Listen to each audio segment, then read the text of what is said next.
Vous avez su investir dans des équipements de transformation de pointe, comme on peut le voir ici dans cette usine. Quelles ont été les options, vos options de financement? Était-ce des fonds propres, de l'accompagnement de l'État, des partenariats? Alors, Chérel, c'est des crédits bancaires peut-être? Ah non, non, non. Vous savez, moi j'ai toujours dit une chose, c'est que avant de demander ce que l'État peut faire pour toi, il faut que toi tu fasses pour l'État. Voilà.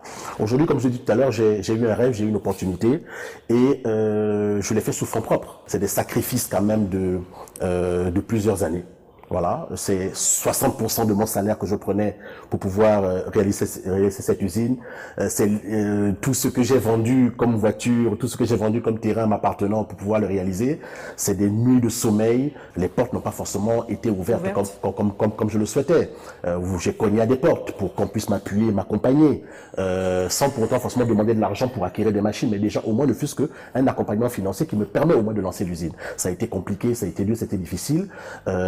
D'aucuns comprenaient le projet, mais sans avoir la possibilité de vous accompagner. D'aucuns ne comprenaient pas le projet, n'ayant pas forcément confiance en vous. Qu'est-ce qui vous a aidé à tenir?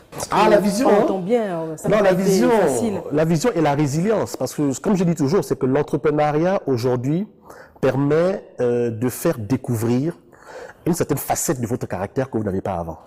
Moi, par exemple, lorsque j'étais salarié, voilà, il me suffisait d'attendre la fin du mois pour vivre aisément, heureux, tranquille, en ayant mon salaire et puis en subvenant à mes charges. Quand vous êtes aujourd'hui entrepreneur, vous ne dépendez plus d'un salaire, c'est-à-dire que le 25, vous ne le comptez plus, vous dépendez directement de ce que va générer votre activité. Donc aujourd'hui, il est clair que c'est de la résilience qu'il faut avoir. Il faut avoir une énorme résilience parce que tous les jours ne sont pas roses.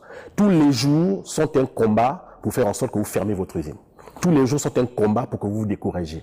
Et elle peut venir de partout, hein. Elle peut venir de votre famille, elle peut venir de vos amis, elle peut venir de la situation, elle peut venir des conflits, elle peut venir de la conjoncture, tous les jours.